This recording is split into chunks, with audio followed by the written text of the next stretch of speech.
आप बोलिए ना मुझे। నమస్కారం.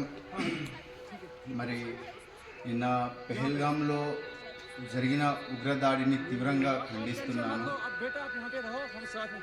మన భారతదేశంలో ये जो वहीद साहब है పక్క దేశం నుంచి ఉగ్రవాదులు చొరబడి మన మిలిటరీ దుస్తులు వేసుకొని నిన్న ఏదైతే కాల్పులు చేశారో జమ్మూ అండ్ కాశ్మీర్లో, అక్కడికి టూరిస్టులు, అది ఒక టూరిస్ట్ ప్లేసు, అక్కడ టూరిస్టులు ఎంతోమంది మన ఇండియాకి చెందిన పలు ప్రాంతాల నుంచి వచ్చే టూరిస్టులు అక్కడికి టూరిజం కోసం వెళ్ళారు.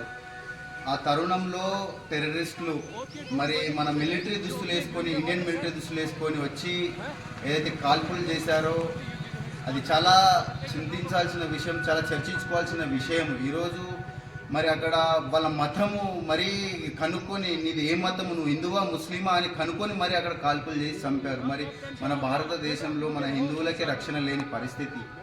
మరి దీనిపైన నేను చాలా తీవ్రంగా ఖండిస్తున్నాను. ప్రతి ఒక్క భారత పౌరుడు ఖండించాలని కోరుకుంటున్నాను. మరి తొందరలోనే దీనిపైన కూడా మరి మన నరేంద్ర మోడీ, మన బీజేపీ గవర్నమెంట్ ఉంది సెంట్రల్లో, మరి వాళ్ళు కూడా దీనిపైన తొందరలో కఠిన చర్యలు తీసుకోవాలి.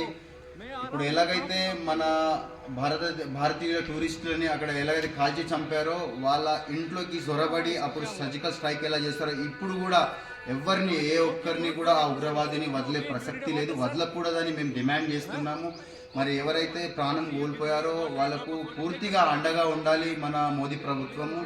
అలాగే ఇలాంటి అల్లరుల్ని ప్రేరేపించకుండా మరి ముందు జాగ్రత్తలు తీసుకోవాలని, అది ఒక మంచి టూరిస్ట్ ప్లేస్. మరి అక్కడ ఉన్న గవర్నమెంట్ మరి ఏం చేస్తుందో తెలియదు. జమ్మూ అండ్ కాశ్మీర్లో ఉన్న గవర్నమెంట్ మరి వాళ్ళు పాకిస్తాన్ నుంచి మన ఇండియా లోపలికి చొరబడి మరి టెర్రరిస్టులు కాల్పులు చేసే అంత స్వేచ్ఛని మీరు కల్పించారు అక్కడ. మరి ఇది చర్చించాల్సిన విషయం. ఈరోజు టెర్రరిస్టులు మన దేశంలోకి వచ్చి 20 మంది టెర్రరిస్టులు దేశంలోకి వచ్చి కాల్పులు జరుపుతూ ఉన్నారు బహిరంగ ప్రదేశాల్లో, టూరిస్ట్ ప్రదేశాల్లో. మరి ఇప్పుడు జమ్మూ అండ్ కాశ్మీర్లో జరిగింది, రేపు తెలంగాణలో జరగచ్చు, ఢిల్లీలో జరగచ్చు, అస్సాంలో జరగచ్చు, ఎక్కడైనా జరగచ్చు. అస్సాంలో అయితే అల్లర్లు చెలరేగుతున్నాయి. మరి అక్కడ మరి టెర్రరిస్టులు నువ్వు హిందువా ముస్లిమా అని తెలుసుకొని మరి కాల్పులు జరిపారు. మరి దీనిపైన ప్రతి ఒక్క భారత పౌరుడు స్పందించాలి. దీనిపైన మరి మోదీ గారికి కూడా ప్రతి ఒక్కళ్ళు లెటర్ల రూపంలో కానీ మన వాయిస్ వినిపించి, వాళ్ళకు ఎవరైతే మన అమాయకుల ప్రాణాలను తీసుకున్నారో వాళ్ళని కఠినంగా శిక్షించాలని నేను మోదీ ప్రభుత్వాన్ని కోరుకుంటున్నాను. జై హింద్, జై భారత్.